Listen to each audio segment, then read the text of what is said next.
प्रधानमंत्री अनपढ़ और जाहिल है। दूसरी ईस्ट इंडिया कंपनी है तो वो भारतीय जनता पार्टी है जो देश लूटने का काम कर रही है। 2014 से पहले इंडिया नहीं था। इंडिया शब्द का इस्तेमाल सिर्फ भाजपा के लोग करें, मीडिया के लोग करें, बाकी अगर कोई कर लिया तो देशद्रोही है। वो ईस्ट इंडिया कंपनी है, इंडिया मुजाहिदीन का है। प्रधानमंत्री को देश से माफी मांगनी चाहिए। प्रधानमंत्री ने जानबूझकर बोला है। प्रधानमंत्री ने मुद्दों से, मणिपुर के मुद्दों से ध्यान भटकाने के लिए ऐसे अनर्गल शब्दों का बयान किया है। मणिपुर में भाजपा का विधायक कहता है कि भाजपा के कार्यकर्ता और वहाँ की सरकार मणिपुर हिंसा में संलिप्त है। किन किन नेताओं को, भाजपा के नेताओं को फांसी की सजा देंगे? आपने मेघालय में देखा होगा, जो आदमी वेश्यालय चला रहा था, चकला घर चला रहा था अपने फार्म हाउस में, जिसके यहाँ कंडोम बरामद हुआ, नाबालिग लड़कियां बरामद हुई, उसको भारतीय जनता पार्टी ने टिकट देने का काम किया। भाजपा में एक से एक नमूना है। मनोज तिवारी क्या बयान दे रहा था? हम तो लोकसभा की कार्यवाही चलाना चाह रहे थे, नामर्द लोग भाग रहे। अरे भैया, और प्रधानमंत्री जी ऑफिस में न पहुंचे लोकसभा में कार्यवाही में, तब वो नामर्द किसको कहा? पूछिए रिंकिया के पापा से। प्रधानमंत्री जी ने कहा कि मैं अकेला सारी विपक्षी पार्टियों पर भारी हूँ। तो आप बताइए, ये चिल्लर पार्टी बनाने की जरूरत क्या थी? न्यू डीलर ऑफ अडानी जी। इस पर उन्होंने आतंकवादी ही कह दिया प्रधानमंत्री ने सबको, तो इस पर आप क्या कहेंगे? देखिए, प्रधानमंत्री अनपढ़ और जाहिल हैं। प्रधानमंत्री अगर पढ़े लिखे होते तो इस तरीके के शब्दों का चयन नहीं करते। निश्चित तौर पर अगर कोई विपक्षी पार्टी का नेता अगर इस तरीके से इंडिया नाम को इंडियन मुजाहिदीन या ईस्ट इंडिया कंपनी कहता, ईस्ट इंडिया कंपनी के जनक अगर कोई है भारत में, दूसरी ईस्ट इंडिया कंपनी है तो वो भारतीय जनता पार्टी है जो देश लूटने का काम कर रही है। ईस्ट इंडिया कंपनी का क्या था? व्यापार करना। आज मोदी सरकार का क्या काम है? व्यापार करना। चाहे विदेशी दौरे हो, आप जब देखेंगे तो सिर्फ गौतम अडानी के लिए काम करते हैं, देश को बेचने का काम करते हैं। देश में जितनी संस्थाएं हैं वो व्यापारिक मित्रों को बेच रहे हैं कौड़ी के दाम में। अब तो ये है कि देश में जो संस्थाएं बची हैं उनका नाम लोग लेने से कतरा रहे कि कहीं प्रधानमंत्री के कानों तक पहुंच गई तो प्रधानमंत्री उसको भी ना बेच दें। तो प्रधानमंत्री जी का ये अज्ञानता, प्रधानमंत्री जी का मानसिक दिवालियापन। सर, आपको पता है इंडिया नाम कहाँ से आया था? जो इंडिया नाम है ये अंग्रेजों की ही तो देन है। अच्छा। और इंडिया वर्ड का मतलब ही बैकवर्ड होता है। अच्छा, हो गया, कहा हुआ। हाँ। तो प्रधानमंत्री जी ने स्टार्टअप इंडिया नाम दिया था। हाँ। हाँ। प्रधानमंत्री जी ने मेक इन इंडिया नाम दिया था। प्रधानमंत्री जी खेलो इंडिया, जीतो इंडिया। प्रधानमंत्री जिस इंडिया की बात कह रहे तो उस दिन उनको नहीं समझ में आया कि उन पढ़े लिखे नहीं थे क्या? यही कहा जाता है कि एक पढ़ा लिखा होना जरूरी है और डिग्री चोरी से बना लेने से, कागज के टुकड़े के पेश कर देने से ऐसा नहीं है कि प्रधानमंत्री में ज्ञान आ जाएगा। आप पैसा है तो खाना खरीद सकते हैं, भूख नहीं खरीद सकते।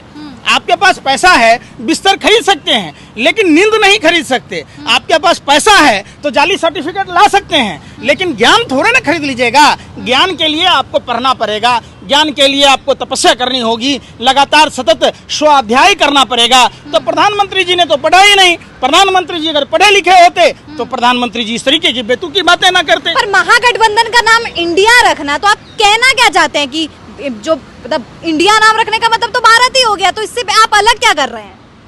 देखिए, ये बात आखिर हमें यह नहीं समझ में आता है कि अब तक बीजेपी सरकार जो भी काम कर रही थी उसके नाम के साथ इंडिया जोड़ कर रही थी।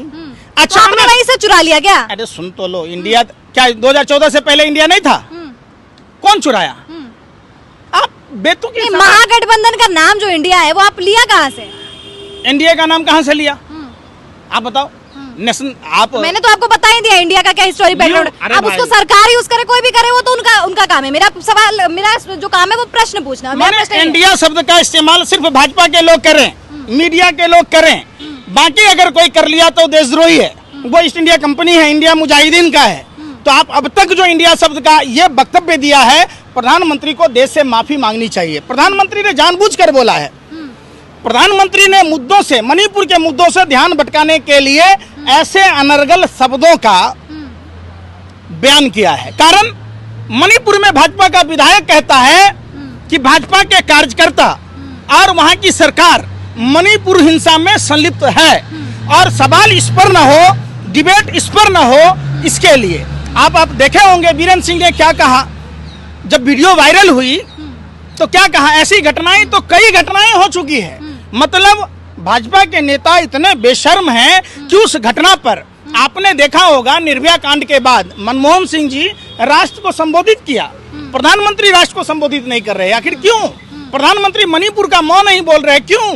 ये ट्वीट आया था सरकार की तरफ से जिसमें उन्होंने कहा था कि हम कैपिटल पनिशमेंट यानी कि फांसी तक देने की उन्होंने बात की है दोषियों को। तो आपको लगता है कि वो जो बातें कर रहे हैं, जिस प्रकार के बयान दे रहे हैं, जिस प्रकार के ट्वीट कर रहे हैं, उन पे वो खड़े उतरेंगे? देखिए, किन किन नेताओं को, भाजपा के नेताओं को फांसी की सजा देंगे? आपने मेघालय में देखा होगा, जो आदमी वेश्यालय चला रहा था, चकलाघर चला रहा था अपने फार्म हाउस में, जिसके यहाँ कंडोम बरामद हुआ, नाबालिग लड़कियां बरामद हुई, उसको भारतीय जनता पार्टी ने टिकट देने का काम किया।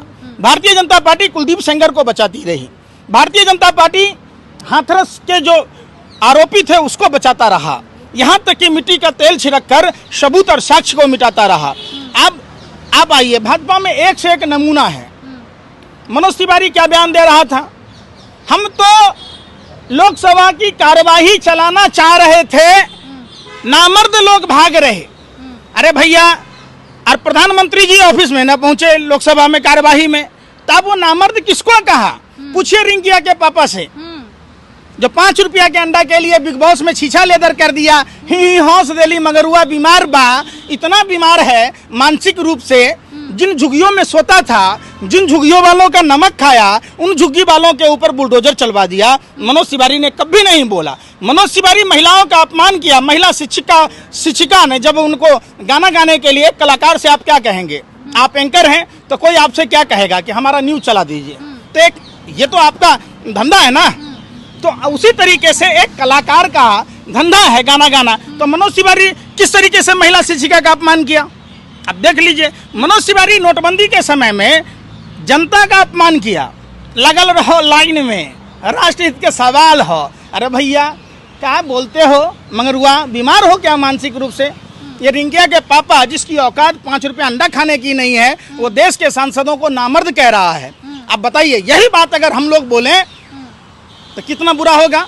हमारे यहाँ घर पर पुलिस पहुंच जाएगी, हमको NSA में डाल दिया जाएगा, UPA में डाल दिया जाएगा। तो ये देश के सांसदों को नामर्द कहना रिंकिया के पापा के मुंह से, ये साफ दर्शाता है कि ये लोग भाजपा के नेता अब पागल हो चुके हैं। इनको किसी पागल खाने में भर्ती कराने की जरूरत है।